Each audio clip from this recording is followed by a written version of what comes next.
여러분, 미국 하면 무엇이 생각이 나십니까? 예, 참 미국 하면 정직한 나라, 하나님께 복받은 나라, 이런, 아니 새롭게 오는 분들한테는 기회의 나라, 이런 키워드가 떠오르지 않겠습니까? 여러분들 보시기에는 어떻습니까? 지금의 이 미국이 미래의 소망이 있겠습니까? 소망이 있다면 뭘까요? 미국 사회가 지금 시시각각으로 변하고 있음을 우리가 온몸으로 느끼고 있습니다. 사회 전반에 걸쳐서 정직을 찾아볼 수 없습니다. 여러분 잘 아시는 대로 연방정부의 셧다운 상태가 지금 엿새째를 달려가고 있죠. 정치권의 대립이 격화되면서 이번 17일이 시한인데요. 연방정부 부채 상향 조정이 만약에 무산이 되면 여지없이 미국은 디폴트, 소위 말하는 채무 불이행으로 빠질 상황에 처해 있습니다. 연방정부가 그렇다 치고 우리 캘리포니아는 어떻습니까? 지금 캘리포니아에 시행되고 있는 우리 SB48 잘 아시죠? 어찌 되고 있습니까? 최근에 AB 1266 법안이 주의회를 통과하고 주지사가 서명을 했습니다. 이제 새해부터는 시행이 되게 생겼는데 이 법안이 어떤 법안인지 잘 아시죠? 미국의 공립학교 안에서 그것도 화장실이 됐던 샤워실이 됐던 탈의실이 되었던 여기를 남녀 구분 없이 사용할 수 있게 되었습니다. 그렇게 하려는 거예요. 왜? 내가 남자인데도 불구하고 내가 여자인데도 불구하고 나의 성의 정체성이 헷갈린다. 나 오늘은 필이 여자 같다. 그러면 남자애가 여자 화장실에 들어가는 거예요. 이거 어찌 된 겁니까? 미국이 어찌 되려고 이거까지 갑니까? 아니 자기가 성의 정체성을 따라 느껴지는 대로 그렇게 자유롭게 쓰려는 겁니다. 여러분 이런 법안이 이제 시행이 됐습니다. 되게 됐습니다. 어떤 느낌이 드세요? 그래도 우리 한국 사람은 남녀 질서 부동석인데 이게 제정신이냐 이거죠. 그러면 어쩌자고 이런 일이 벌어졌느냐? 사실은 소수의 동성애자들 때문에 이런 일이 벌어지고 있습니다. 그들의 권리를 주장하고 그들의 권리를 보호하기 위해서 이까지 왔는데 결국은 그 소수 때문에 다수의 가정, 우리 크리스천들이 이렇게 엄청난 피해를 당하고 있습니다. 세상은 그럴지라도 여러분 하나님의 시각으로 한번 보세요. 하나님의 마음이 어떨까요? 하나님께서 정말 진노와 심판을 지금 당장이라도 우리에게 내려야 되는데 이 땅 위에, 이 미국 땅 위에 내려야 되는데 그래도 하나님은 하나님이시기 때문에 그분의 자비하심으로 조금 더 구원을 이루시려고 지금도 인내하고 계십니다. 사실 우리가 조금만 눈을 열어서 보면은 자꾸 하나님의 관점이라고 말씀드리지만 하나님의 마음으로 이 세상을 보신다면 이 세상은 결코 정의에 의해서 움직이는 그런 나라는 아닙니다. 많은 사람들이 미국은 그래도 법치국가 아닌가 법으로 하는데 정말 법대로 움직입니까? 아니거든요. 오직 하나님의 은혜 때문에 이 나라가 있고 하나님의 은혜로 움직이는 나라가 미국인 줄로 믿습니다. 정말 그렇죠. 우리가 하나님의 은혜가 아니면은 단 한 사람이 어찌 구원을 받겠습니까? 누가 천국에 갈 수가 있겠습니까? 자, 우리 하나님께서 옳고 그름의 원리보다는 율법적으로 보다는 은혜와 사랑으로 우리를 대하고 계신데 오늘 본문이 바로 그 은혜가 너무 구구절절히 나타나고 있는 그런 구절입니다. 오늘 본문을 읽으면서 많은 분들이 무슨 성경을 이런 본문을 다 읽어 굉장히 우리에게 부담이 오는 중압감이 밀려오는 그런 엄청난 말씀이기도 했습니다마는 자, 본문의 배경을 먼저 설명을 좀 드리겠습니다. 오늘 본문의 배경은 지금부터 약 한 2700년 전의 상황입니다. BC 700년경이다 이렇게 보시면 되겠는데 그때는 이 이스라엘이 두 개 나라로 갈라져 있었고 마침 약 100여 년 전에 북이스라엘이 멸망을 했습니다.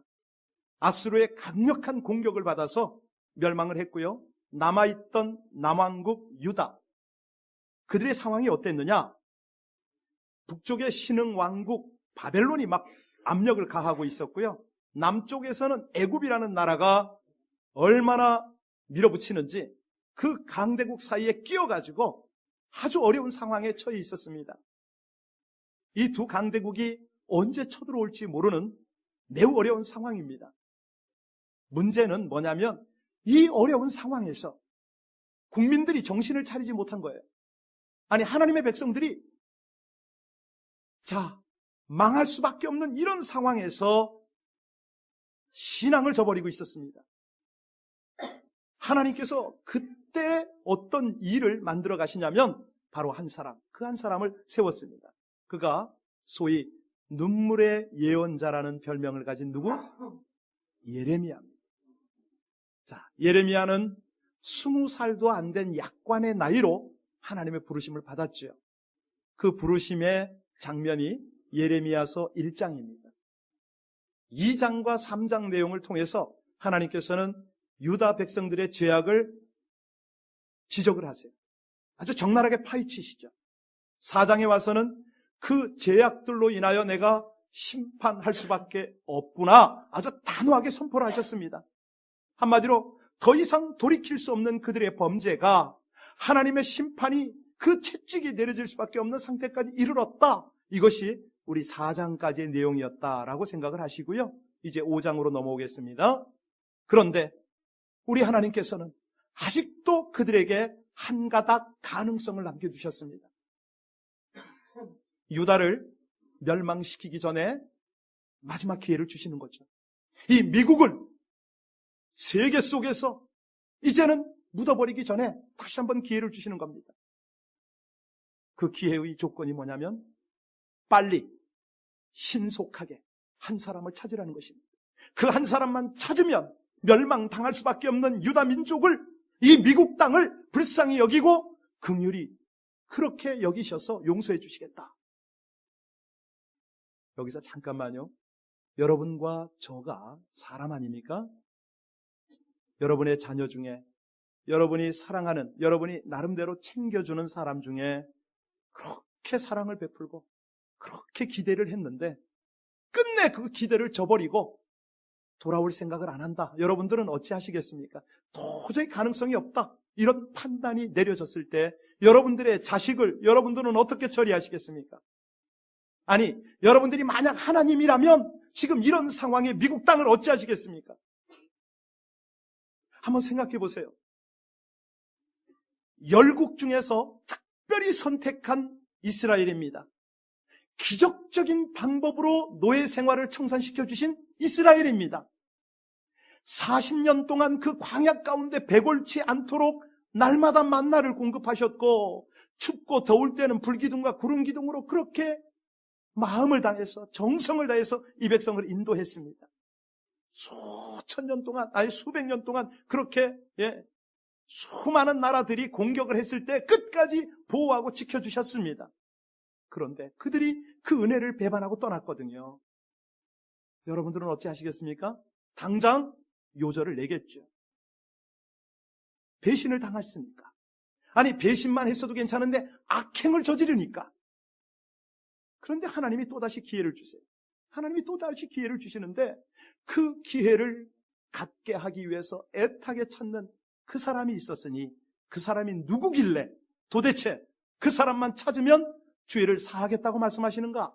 우리 1절 다 같이 읽겠습니다. 오늘 본문 1절 다 같이 봉독합니다. 시작. 너희는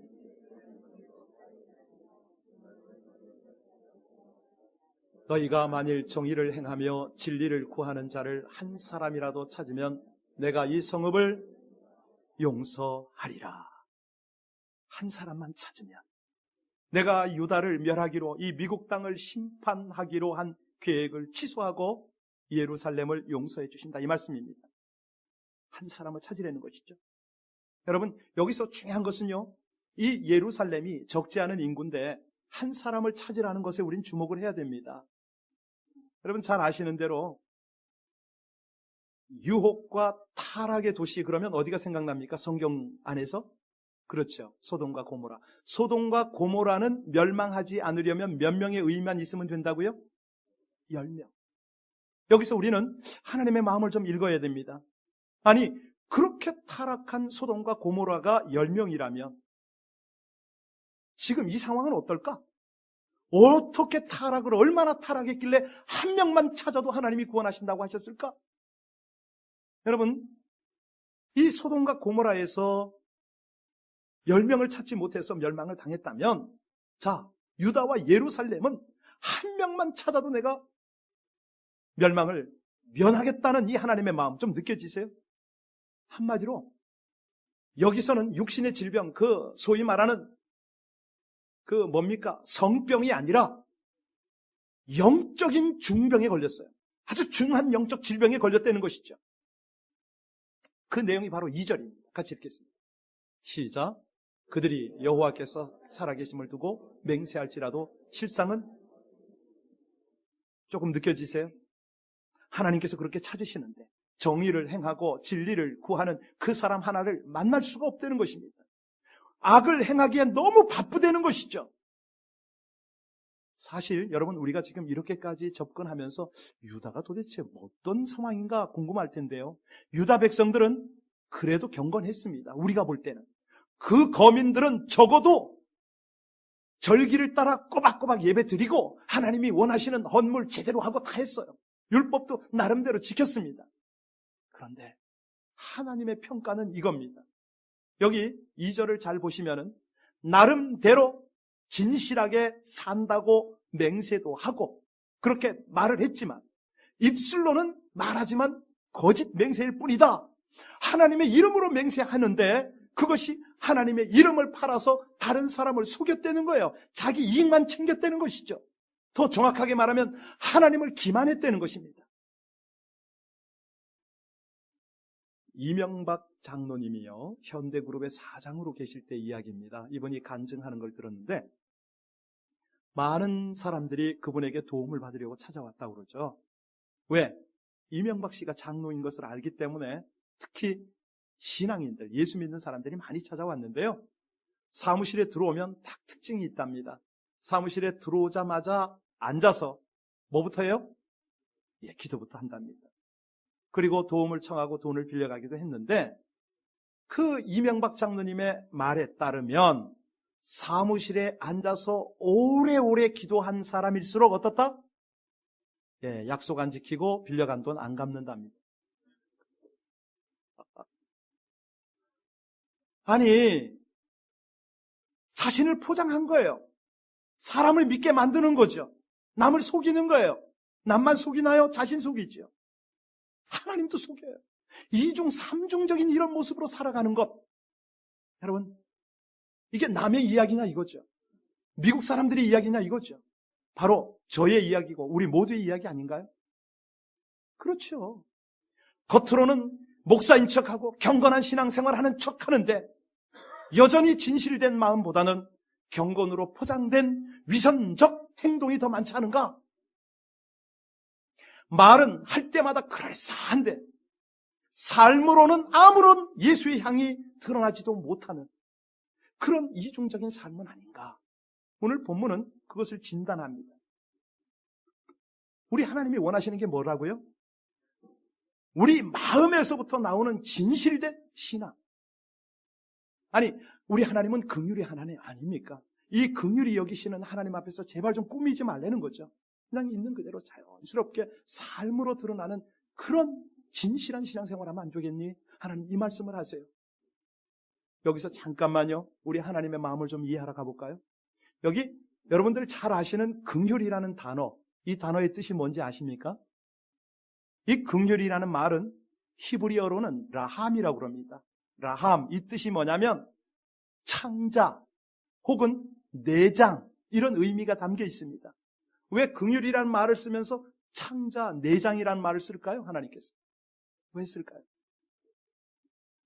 하나님이 우리를 긍휼히 여기신다, 이 말의 원래적 의미를 해석하면 하나님께서 우리를 볼 때에 창자가 끊어지는 애통하는 마음으로 이 백성을 본다, 이 말입니다. 자꾸만 하나님을 배반하고 속이고 하나님을 떠나고 그 하나님의 사랑을 거역하니까 하나님은 창자가 끊어지는 마음으로 그렇게 그렇게 불쌍히 여기는 마음으로 긍휼을 베푸신다 이거죠. 여러분, 이 하나님 앞에, 아니 당신의 독생자까지 아낌없이 내어주시는 그 하나님의 사랑 앞에, 이 긍휼 앞에 우리가 하나님을 실망시키면 되겠습니까?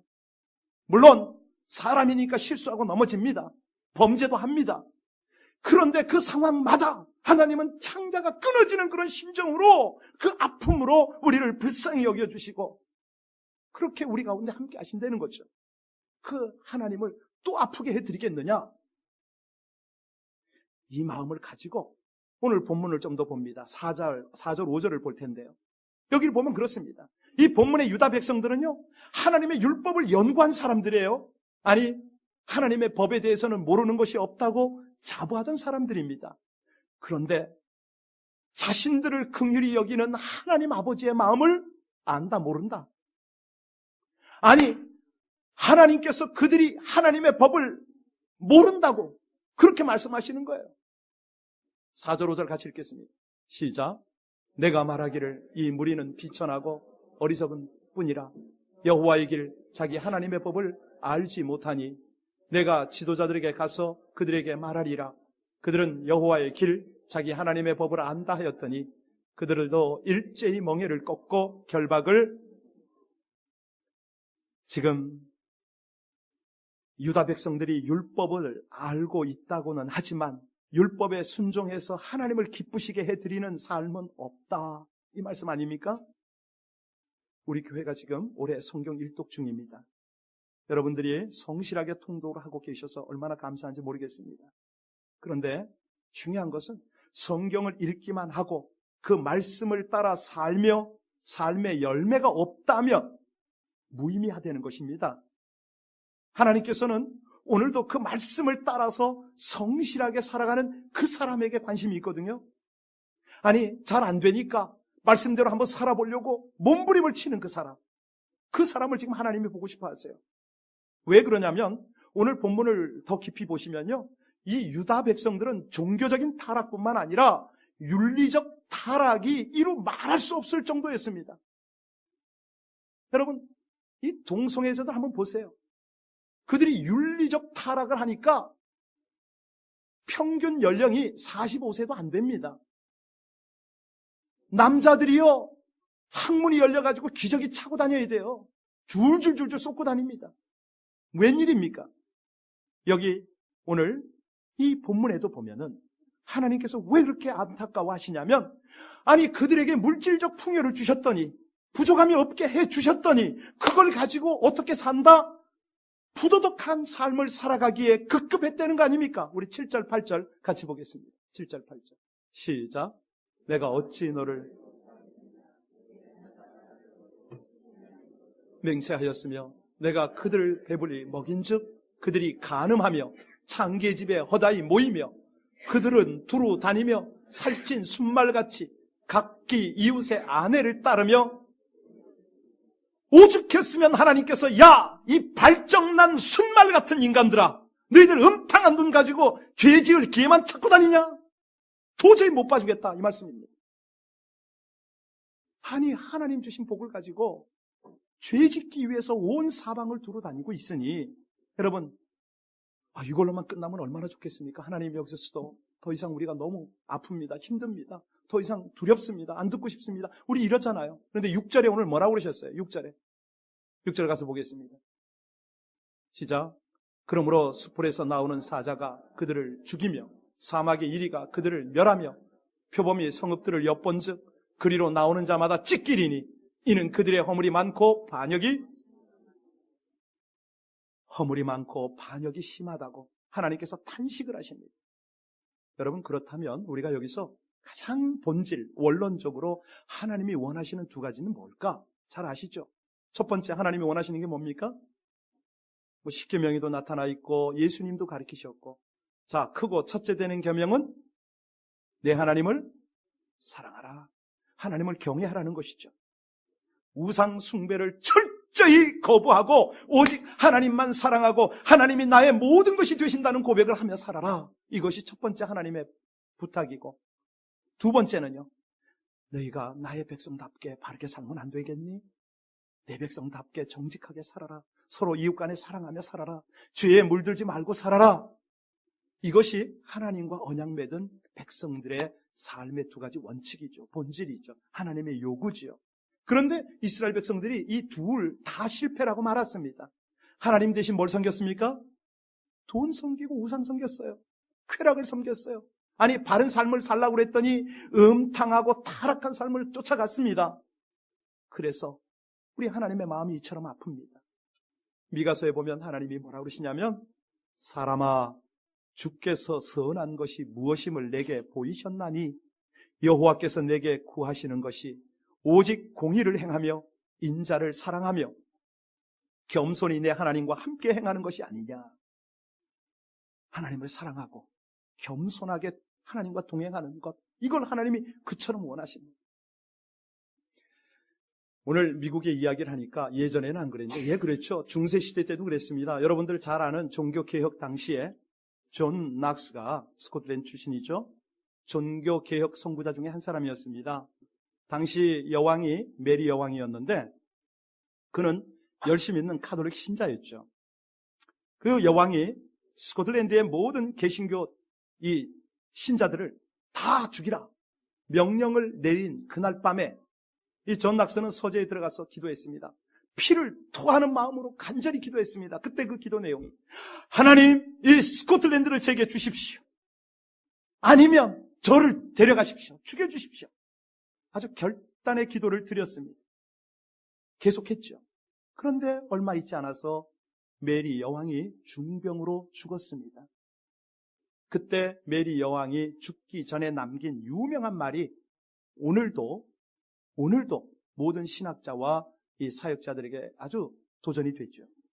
존 낙스, 한 사람의 기도가 100만 대군보다도 무섭다, 이런 말을 했거든요.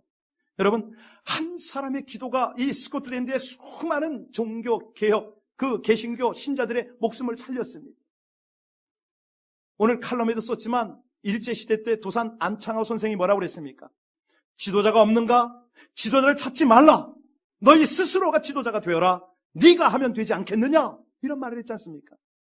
여러분, 우리 가정을 살리고 우리 교회를 살리고 우리 일터를 살리는 방법이 뭐라고요? 내가 그 한 사람이 되면 되지 않겠습니까? 여러분, 왜 하나님께서 그처럼 이 정의를 행하고 진리를 구하는 그 한 사람을 애타게 찾는지 아세요? 그 사람이 유일한 희망이기 때문에 그런 거예요. 그 사람이 유일한 희망이에요. 죄악과 타락으로 인해서 이제는 이 미국의 촛대가 중국으로 옮겨가고 인도로 제3국으로 계속 옮겨가고 어찌 더 힘을 쓸 수도 없는 그런 지경이 돼버리는데, 아직도 희망을 걸 수 있는 것은 뭐라고요? 그 한 사람이 있기 때문에 우리가 소망을 가질 수가 있습니다. 그 한 사람. 여러분, 그 한 사람 때문에 사회가 아름다워질 수가 있죠.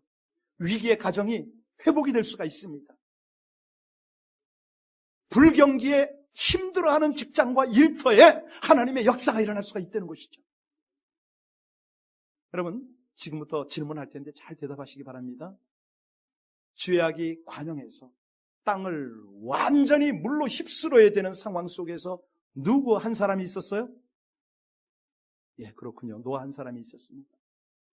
한 민족으로 하나님의 계획을 이루기 위해서 누구 한 사람을 택했습니까? 아브라함. 그렇죠? 흉년의 때에 가족은 물론 나라가 굶어 죽게 생겼는데 그때 우리 하나님은 누구를 세우셨어요? 요셉 한 사람. 430년 애굽에서 종살이하는 이스라엘 백성들을 해방시켜야겠는데 그때 누구를 세우셨다고요? 모세 한 사람. 예루살렘 성벽을, 그 무너진 성벽을 수축하기 위해서 누구를 세우셨습니까? 느헤미야 한 사람. 지금 한 사람 한 사람의 이름을 여러분들에게 확인을 받으니까 대단한 사람 같습니까? 아닙니다. 철저하게 평범한 사람입니다. 철저하게 낮아진 사람들이었어요. 여러분, 한국은 소위 말해서 대자를 좋아해요. 대한민국, 성수 대교, 하이스쿨 지나서 유니버시티를 가는데 무슨 학교? 대학교. 제 이름이 뭡니까? 대준. 제 이름이 다리 이름인 거 아세요? 대준교회 대준을 따서 이름을 지었어요. 가보니까 요만한 다리예요. 하나님의 특징이 뭐냐면 우리가 생각지도 못했던 아주 평범한 한 사람, 그 사람을 뽑으세요. 그 사람을 일꾼 삼으세요. 우리 하나님께서 오늘도 애타게 이 정의를 생각하며 진리를 구하는 그 사람, 제발 한 사람만이라도 좀 찾아다오, 애타게 부탁하고 계세요.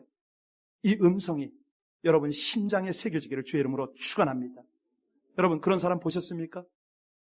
보셨습니까? 누가 떠오르십니까? 하나님께서 이렇게 애타게 찾으시는 사람은 우리 주위에 있는 사람이 아닙니다. 바로 여러분입니다. 내 자신이라는 거예요. 내 자신. 지금 우리의 삶의 현장이 어렵습니까? 가정이 어렵습니까? 인간관계가 뭐가 좀 자꾸 꼬여있습니까? 그때는 이것을 살리고 풀어야 됩니다. 일어서야 된다는 것이죠. 자녀 문제가 걱정이라고요? 왜 걱정하세요? 걱정하실 수 있다면 기도할 수 있는 거 아닙니까? 옆 사람에게 물어보세요. 걱정할래? 기도할래?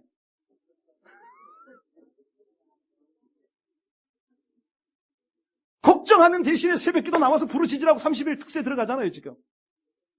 예. 아니, 믿음 떨어졌을까봐 이번 주, 다음 주 부흥에 들어가잖아요. 여러분, 정말 그렇습니다. 혹시라도 일터나 교회에 마음 들지 않는 것이 있으면 바로 그곳에서 여러분들이 그 한 사람이 되어주시길 주 이름으로 축복합니다. 오셔요. 세상적으로 바쁘시고 힘드시겠지만 금요 예배 오세요. 새벽기도 오세요. 예, 아니 봉사의 자리로 나오세요. 유초등부, 중고등부 학생들 사랑으로 섬길 교사로 지원하세요. 셀에서, 봉사부에서, 관리부에서, 선교부에서 정성껏 섬길 그 한 사람, 아주 평범한 그 한 사람을 찾습니다. 그 사람이 누구라고요? 주 예수 그리스도요. 바로 여러분입니다. 저와 여러분입니다. 여러분, 나 하나가 하나님 앞에 바로 서면 가정이 행복할 줄로 믿습니다. 나 하나가 하나님께 인정받으면 교회가 부흥될 줄로 믿습니다. 우리 교회 하나가 LA에 바로 서면은 이 LA 땅이 살아날 줄로 믿습니다. 여러분, 오늘 하나님께서 그렇게 애타게 탄식하며 우리를 향하여 호소하는 걸 들으셨습니까? 어떤 사람을 구한다고요? 정의를 행하며 진리를 구하는 그 한 사람. 이 한 사람을 통해서 이 미국 땅을 구원하고 싶어 하십니다. 아니, 하나님의 비전을 이루고 싶어 하십니다. 나이에 상관없습니다. 조건이 없습니다. 그 한 사람을 통해서 무너진 성벽을 다시 세우고 싶어 하시고 민족과 나라의 필요를 공급하고 싶어 하세요. 제발 한 사람만이라도 찾아다오. 이 거친, 이 안타까운 하나님의 숨결을 느끼시길 주의 이름으로 축원합니다. 우리 찬양 한번 할 텐데요. 주를 위한 이곳에 이 찬양을 하면서 여러분의 마음이 그렇게 드려졌으면 좋겠어요. 나 한 사람이 하나님의 앞에 의로운 사람으로 비춰진다면 우리 가정이 살고 교회가 살고 나라가 살고 그렇게 살아날 텐데 하나님, 이 미국 땅의 교육과 정치와 경제 현실을 보시옵소서. 이 땅을 위하여, 이 땅의 교회들을 위하여 주님, 제가 이곳에 서겠나이다. 우리 같이 하나님 앞에 찬양하겠습니다.